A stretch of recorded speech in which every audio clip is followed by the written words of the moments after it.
আসসালামু আলাইকুম সুপ্রিয় দর্শক, পবিত্র রমজান মাস চলছে। ইসলামের ৫টি স্তম্ভ রয়েছে: কালিমা, নামাজ, রোজা, হজ এবং জাকাত। এই ৫টি কাজ প্রত্যেক মুসলিমেই করা দরকার। তবে হজ এবং জাকাত এগুলো কিছু মুসলিমদের জন্য এক্সেপশনাল রয়েছে এবং তাদেরকে রেহাই দেওয়া হয়েছে। জাকাত সম্পর্কে পবিত্র কোরআনের বিভিন্ন জায়গায় স্পষ্টভাবে ব্যাখ্যা রয়েছে এবং সূরা বকরে উল্লেখ রয়েছে এবং নামাজ কায়েম করো এবং জাকাত দেও।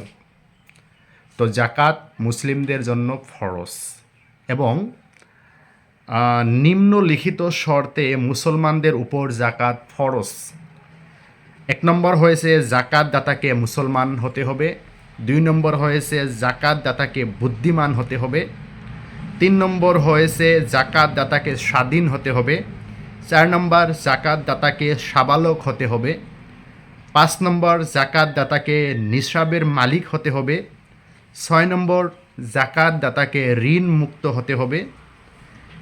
৭ নম্বর নিসাবের মালিক থাকা অবস্থায় ১ বছর অতিবাহিত হতে হবে। অমুসলমান পাগল এবং নাবালকের মাল জাকাত মুক্ত।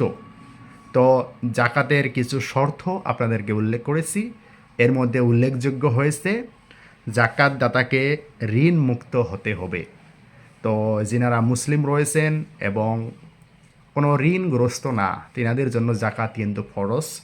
অবশ্যই আপনারা কিছু কিছু পরিমাণ জাকাত আদায় করবেন পবিত্র রমজান মাসে, কেননা এই মাসে অনেক সোয়াবও রয়েছে। যদি ভালো লাগে অবশ্যই লাইক, কমেন্ট, শেয়ার করবেন। ধন্যবাদ।